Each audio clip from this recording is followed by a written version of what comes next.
Cerita dimulai di Kerala, India, memperlihatkan kehidupan seorang kuli pasir bernama Najib. Hidupnya sederhana, bahkan bisa dibilang sangat pas-pasan. Tapi di balik peluh yang ia usap setiap hari, ada satu harapan besar karena beberapa bulan lagi istrinya akan melahirkan. നമ്മുടെ മോനെ ഒരു നല്ല സ്കൂളിലോട്ട് പഠിപ്പിക്കണം അത്രയൊക്കെ മതി ഞാൻ എൻ്റെ വാവയ്ക്കൊരു ഉമ്മ കൊടുക്കട്ടെ. Di tengah rasa putus asa itu, sahabat kerjanya yang bernama Santos bercerita bahwa kakak iparnya sering memberangkatkan orang untuk bekerja di luar negeri. Arab Saudi lagi banyak lowongan, begitu kata Santos. Dan ia menawarkan Najib kesempatan itu dengan biaya Rp30.000. Dan demi masa depan keluarga, Najib akhirnya mengambil keputusan paling berat dengan menggadaikan rumah dan menjual emas istrinya. Santos kemudian membawa Najib menemui kakak iparnya, seorang perantara bernama Sri Kumar. Setelah menerima uang biaya keberangkatan, Sri Kumar meyakinkan Najib bahwa ia akan segera mengurus paspor dan visa. Dan benar saja, tak butuh waktu lama, semua dokumen pun selesai. Najib berangkat hanya dengan modal nekat dan harapan ia meninggalkan kampung halamannya dengan sebuah kereta. Di kereta, ia bertemu pria bernama Hakim, yang ternyata juga diberangkatkan oleh Sri Kumar.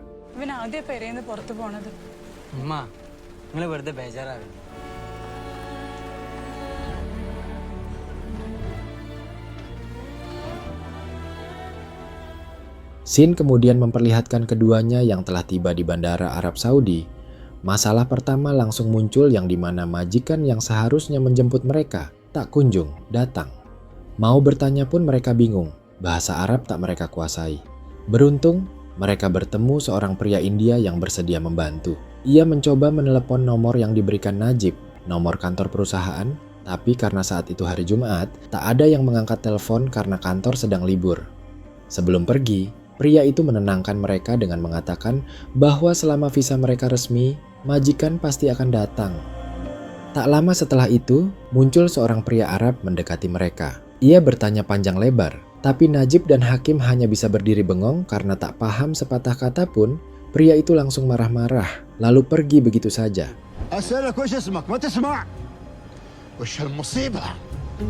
Namun beberapa menit kemudian, pria yang sama kembali. Tanpa banyak bicara, ia mengambil paspor dan visa mereka. Dengan wajah yakin dan langkah cepat, ia memanggil mereka untuk ikut. Dan karena polos dan bingung, Najib dan Hakim mengira pria itu adalah majikan yang mereka tunggu. Hakim mulai merasa ada yang aneh. Mobil yang dipakai pria itu sangat butut, jauh dari bayangan tentang perusahaan besar yang akan mempekerjakan mereka sebagai cleaning service nantinya. Tapi, mungkin beginilah di Arab, pikir mereka. Nama pria itu sebenarnya Abu Khalid, tapi siput memanggilnya dengan nama Abu Lahab. Perjalanan pun membawa mereka jauh keluar kota, gurun yang sunyi, tanpa satu bangunan pun. Dan saat mobil berhenti di sebuah tempat terpencil, Najib dan Hakim langsung dipisahkan. Si Lahab berencana memperbudak keduanya.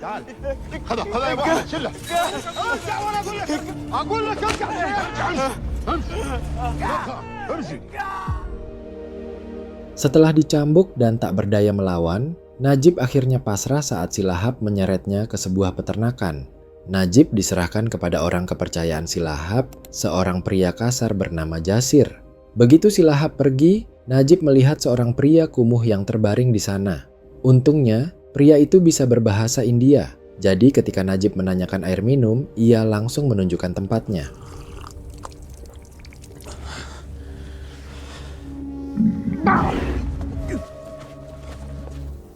Karena lelah dan mengantuk, Najib masuk ke tenda Jasir dan tidur di sudut ruangan.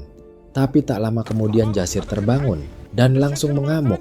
Najib diusir dengan bentakan dan tendangan, seolah keberadaannya saja sudah dianggap menghina. Keesokan harinya, Najib menemui pria kumuh dan bertanya namanya. Tapi pria itu tidak ingat lagi namanya. Dengan demikian, Najib memanggil pria kumuh itu dengan sebutan Hindi.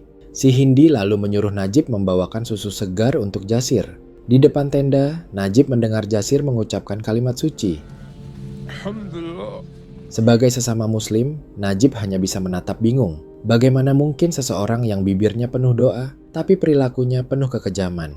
Setelah Jasir meminum susunya, Najib memberanikan diri memohon dengan bahasanya agar dirinya diantar kembali ke bandara. Namun Jasir tak mengerti, dan seandainya mengerti pun, ia tidak akan peduli. Tak lama kemudian, si Lahap datang lagi sambil membawa persediaan makanan. Ia menyuruh Najib mengangkat semua bahan itu ke tenda Jasir, layaknya budak yang tak punya pilihan. Di sela-sela itu, Najib kembali memohon bahkan mencoba menjelaskan bahwa demi bisa sampai ke Arab Saudi, ia bahkan harus menggadaikan rumahnya. Namun permohonannya hanya dibalas tawa.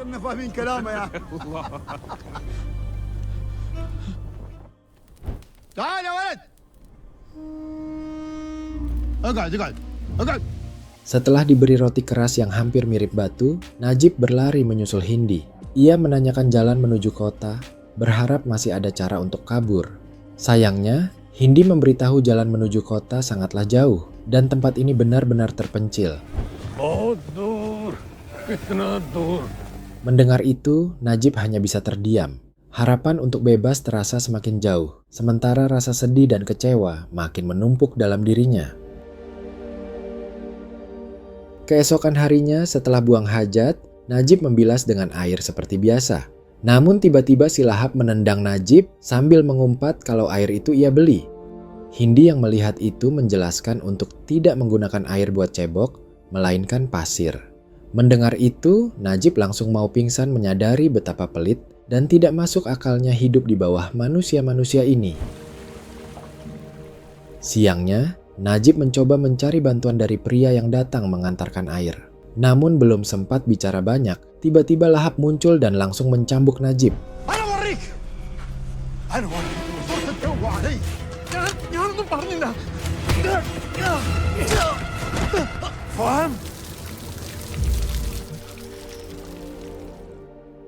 Malam harinya, Najib bertanya kepada Hindi, sudah berapa lama ia berada di sini? Hindi mengatakan ia bahkan tak ingat lagi berapa lamanya. Yang ia tahu hanyalah tak ada yang bisa kabur dari tempat ini. Keesokan paginya, Jasir membangunkan Najib dan menyuruhnya memerah susu. Najib agak sedikit bingung karena belum pernah melakukan pekerjaan semacam itu. Ia juga heran kemana si Hindi pagi ini. Tapi ia tetap mencoba memerah susu dan alah sialnya si kambing langsung menendang Najib. Melihat itu, Jasir akhirnya mengajari Najib cara yang benar. Dan setelah beberapa kali mencoba, Najib akhirnya bisa memerah dengan baik. Setelah belajar memerah susu, Najib diberikan tugas baru, yaitu menggembalakan domba-domba itu. Awalnya ia mencoba fokus, tapi dua pejantan tiba-tiba beradu. Najib yang berniat melerai ikutan ditanduk. Belum sempat bangkit, kali ini bagian kepalanya yang dihantam. Melihat itu bukannya menolong, Lahap justru membangunkan Najib dengan menendang tubuhnya. Tanpa rasa kasihan, ia menyuruh Najib kembali menggembala seperti tidak terjadi apa-apa.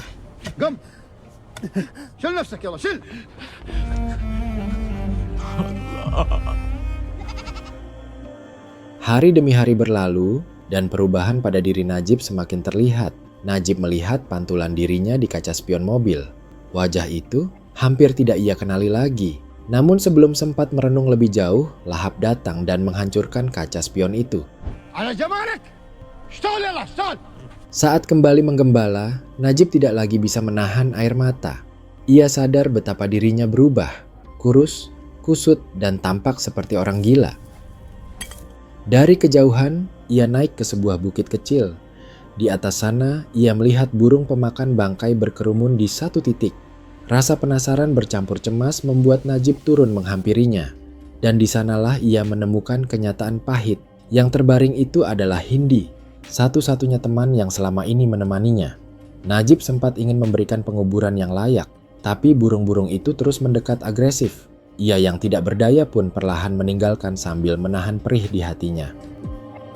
Keesokan harinya, ketakutan akan bernasib sama seperti Hindi membuat Najib nekat kabur. Ia berlari sekuat tenaga meskipun tidak tahu arah. Namun langkahnya cepat diketahui oleh Lahap. Lelaki itu mengejarnya dan akhirnya menangkapnya. Sebagai pelampiasan amarah, Jahal memukul kaki Najib hingga retak.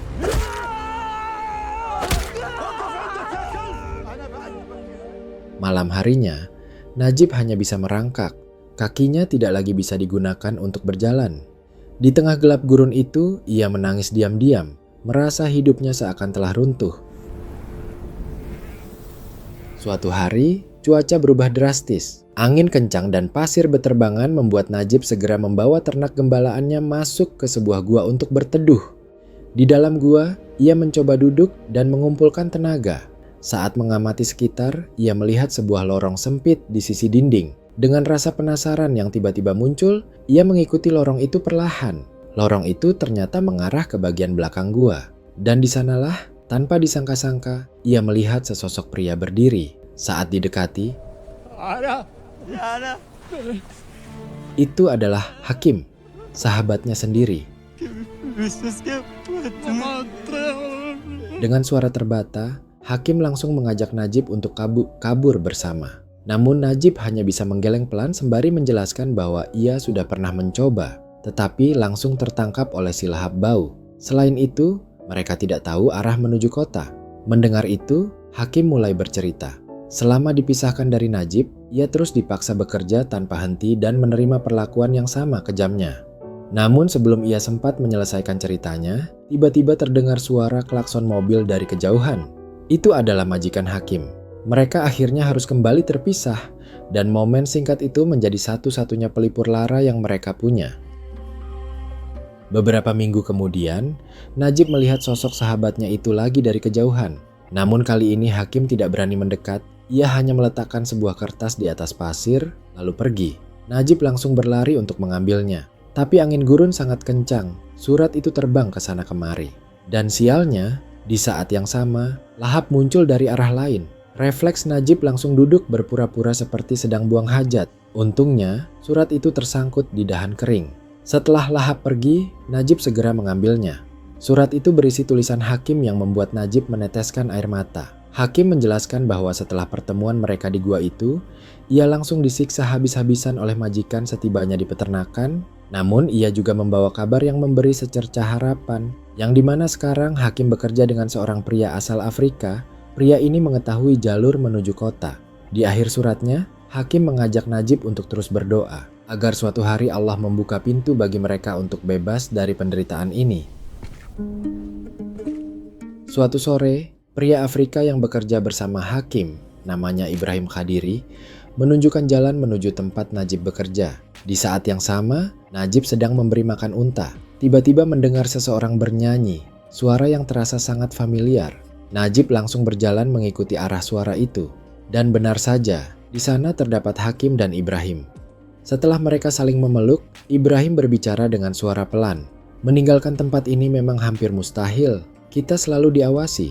Tapi, beberapa hari lagi, putri si lahap akan menikah. Semua kenalan kerabat, termasuk majikan Ibrahim, pasti akan diundang. Dan saat itulah penjagaan akan longgar. Peluang memang tidaklah besar, tapi bagi mereka itu lebih dari cukup. Sebelum ada orang lain yang melihat, mereka pun berpisah kembali. Afrika kada. Kafil rohafla narab. Menjelang hari pernikahan putrinya, si lahap mengadakan pesta kecil di tempat itu. Ia mengundang teman-temannya dan menyalakan api unggun. Kemudian dengan bangganya ia memberikan satu paha domba panggang kepada Najib, katanya sebagai hadiah untuk menyambut pernikahan putrinya nanti.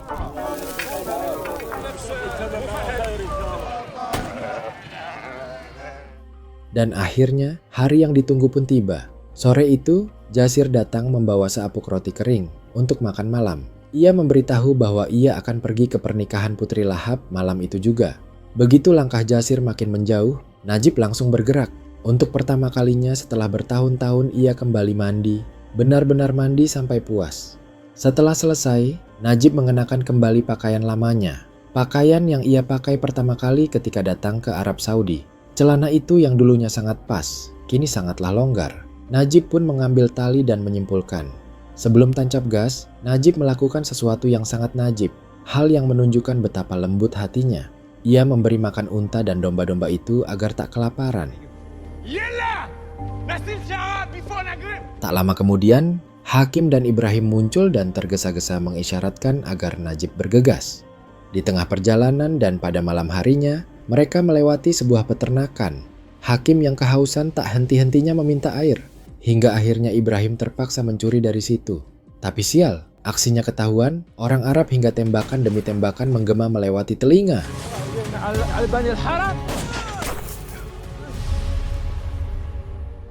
Keesokan paginya, mereka hendak melanjutkan perjalanan. Najib menyadari sesuatu, tidak ada jalan. Ketika ditanya, Ibrahim mengakui bahwa mereka tersesat. Karena saat ditembak dan panik berlari semalam, mereka keluar jauh dari jalur utama. Walaupun begitu, tidak ada yang menyerah, karena kembali berarti mati. Dalam perjalanan yang semakin memeras tenaga, mereka bertiga tiba-tiba melihat sesuatu seperti genangan air. Refleks, Hakim langsung berlari ke arah itu. Saat jarak semakin dekat, terperanjatlah Hakim melihat kenyataan bahwa itu bukan air, melainkan bangkai. Menjelang sore, mereka berhenti untuk menunaikan sholat asar, tapi tiba-tiba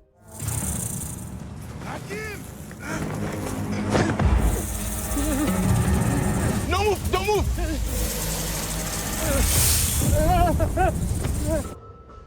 beruntung sesaat kemudian ular-ular itu kembali masuk ke dalam pasir. Hakim langsung memeriksa kaki Najib, tapi Ibrahim menenangkan dengan berkata, jika ular itu sudah pasti tidak mematuk Najib, jika ia makan Najib udah berbeda alam. Najib masih syok, tapi bersyukur nyawanya masih utuh. Keesokan paginya, Ibrahim membangunkan Hakim dan Najib dengan lembut. Tapi saat Najib mencoba berdiri, ia langsung meringis karena kedua kakinya lecet parah akibat berjalan berhari-hari tanpa alas kaki. Melihat itu, tanpa pikir panjang Ibrahim langsung merobek rompinya, lalu membungkus kaki Najib satu persatu. Kemudian perjalanan kembali dilanjutkan. Siangnya, Hakim yang kehausan tiba-tiba jatuh tersungkur. Dengan napas tersengal ia menyalahkan Ibrahim atas kesesatan ini.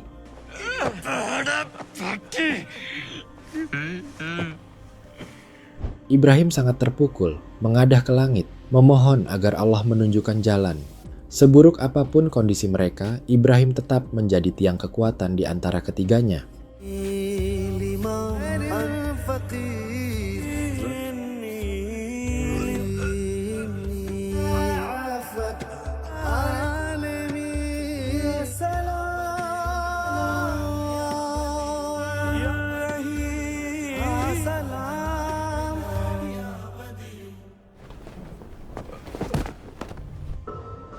Sehari berlalu di tengah gurun yang membakar tubuh.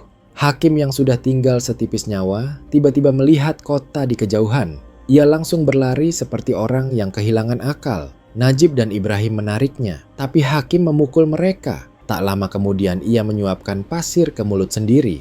Detik berikutnya darah mengalir dari mulut dan tubuhnya menggigil hebat. Najib memohon Ibrahim menyelamatkannya, tetapi Ibrahim hanya diam dan nangis karena tahu Hakim sudah di batasannya. Dan pada akhirnya, Hakim menghembuskan napas terakhirnya. Belum sempat Najib menangisi sahabatnya. Suara gemuruh muncul dari jauh, badai pasir besar seperti tembok raksasa yang bergerak. Ibrahim menarik Najib untuk lari, tapi gurun tidak menawarkan belas kasihan. Tak ada tempat berlindung yang akhirnya membuat badai menghantam dan menelan mereka hidup-hidup. Setelah badai mereda, Najib dan Ibrahim ternyata masih hidup. Najib terus memanggil nama Hakim berharap sahabatnya itu muncul dari gundukan pasir, tapi tentu saja itu sia-sia. Keesokan harinya, Ibrahim menarik tangan Najib agar ikut berdiri, mereka pun kembali berjalan. Namun perjalanan belum jauh, Najib kembali tumbang. Ketika diperiksa, telapak kakinya ternyata makin melepuh. Melihat kondisi sahabatnya itu, Ibrahim tanpa ragu melepaskan sepatunya sendiri dan memakaikannya ke kaki Najib. Di saat kritis itu, tiba-tiba Ibrahim melihat kadal. Ia langsung mengikuti kadal itu hingga membawanya ke lembah yang alhamdulillahnya memang berair. Mendengar kata air, Najib sangat kegirangan. Saking girang ia memaksakan diri berlari. Setibanya di lembah, Najib hendak langsung terjun dan minum sebanyak-banyaknya. Namun Ibrahim yang sudah sangat berpengalaman menahannya. Dengan sabar dan hati-hati, Ibrahim meneteskan air sedikit demi sedikit ke mulut Najib sampai ia tenang setenang-tenangnya.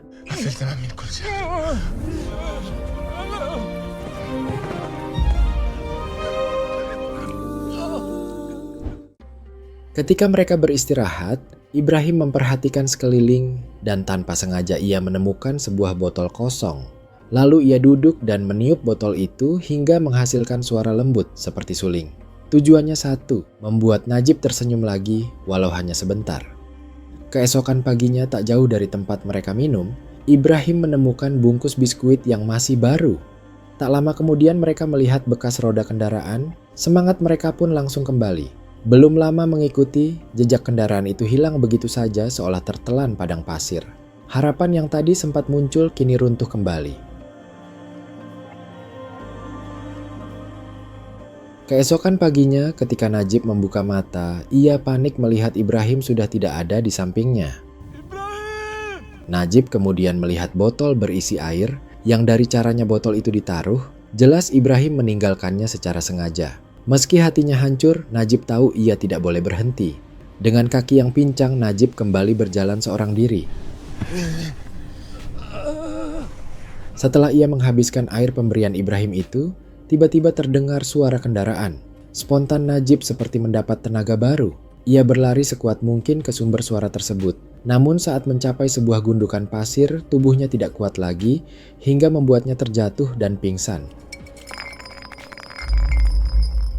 Dan ternyata ia sudah sampai di jalan yang sering dilewati mobil. Malam harinya, Najib menghentikan kendaraan pertama yang lewat, tapi truk itu melewati begitu aja. Pagi berikutnya, lewatlah mobil seorang kakek yang berhati baik. Tanpa ragu ia menghentikan mobilnya dan membantu Najib naik. Di dalam mobil, kakek itu memberinya air, dan Najib meneguk air itu sampai habis, seolah itulah minuman paling nikmat dalam hidupnya. تريد اوصلك مكان؟ سلولي ها؟ يلا خليك مرتاح.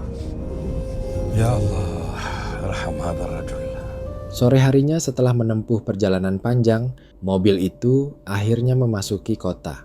Sang kakek menurunkan Najib di pinggir jalan serta mendoakannya. Najib berkali-kali mengucapkan terima kasih. Malam harinya, Najib berjalan tanpa arah mengikuti cahaya sampai ia kembali pingsan tepat di seberang restoran kecil milik seorang pria India bernama Kunjika. Sebagai manusia, Kunjika langsung menolong dan Najib dimandikan, dibersihkan, dan rambut serta janggutnya dipangkas. Beberapa hari kemudian setelah Najib mulai agak mendingan, Kunjika mencoba membantu lebih jauh. Ia menghubungi ke sana ke sini hingga dapatlah nomor tetangga Najib di India. Dan untuk pertama kalinya setelah 4 tahun hilang tanpa kabar, Najib bisa mendengar suara istrinya lagi.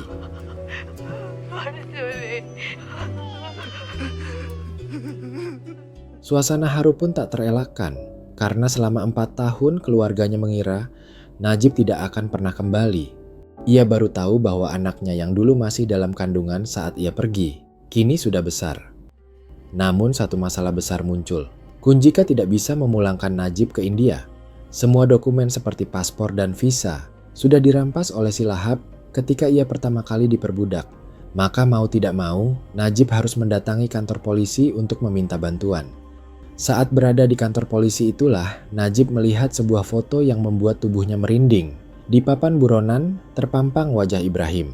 Ternyata sahabat perjalanan yang menolongnya di gurun itu sedang dicari karena tanpa sengaja telah menyebabkan kematian majikannya, orang yang selama ini menyiksanya. Pantas saja Ibrahim menghilang ketika mereka mendekati jalan besar. Ia takut tertangkap dan tidak ingin Najib ikut terseret masalahnya. Sesudah itu, semua pekerja yang berhasil kabur dari majikan masing-masing dikumpulkan oleh pihak berwenang. Namun suasana di sana justru sangat mencekam. Di depan mata mereka, seorang pria yang bertemu kembali dengan mantan majikannya langsung diperlakukan dengan kasar.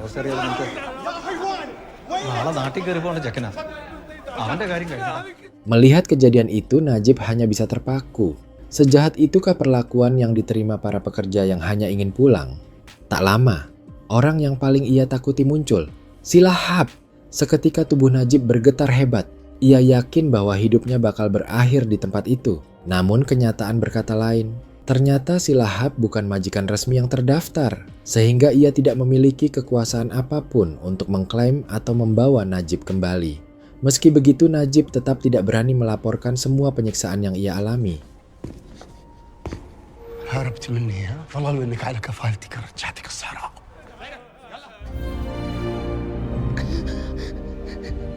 Setelah 3 bulan mendekam di pusat penampungan sambil menunggu proses administrasi, akhirnya Najib dipulangkan ke negaranya bersama para korban lain yang bernasib sama. Namun rasa sedih menyelimuti hatinya. Bertahun-tahun ia bekerja, bertahan hidup dan berjuang di tempat yang seperti neraka.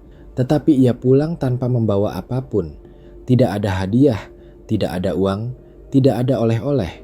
Hanya sisa kehidupannya yang penuh luka dari luar dan dalam. Namun bagi sang istri, Najib kembali dalam keadaan hidup adalah hadiah terbesar yang tak ternilai. Di akhir film, sutradara berpesan bahwa The Good Life bukan hanya bercerita tentang Najib seorang. Film ini adalah penghormatan, sebuah kenangan untuk semua orang yang merantau ke tanah Arab dengan harapan setinggi langit, namun hilang begitu saja di tengah gurun. Najib hanyalah satu contoh yang terlihat, karena di balik ceritanya banyak sekali nama-nama lain. Orang-orang yang pergi dan tidak pernah kembali. Siput yakin orang Indonesia yang merantau ke sana juga pernah berkejadian seperti itu. Cerita ini berat bro, tapi kalian masih mau dengerin? Dan itu berarti banyak buat Siput.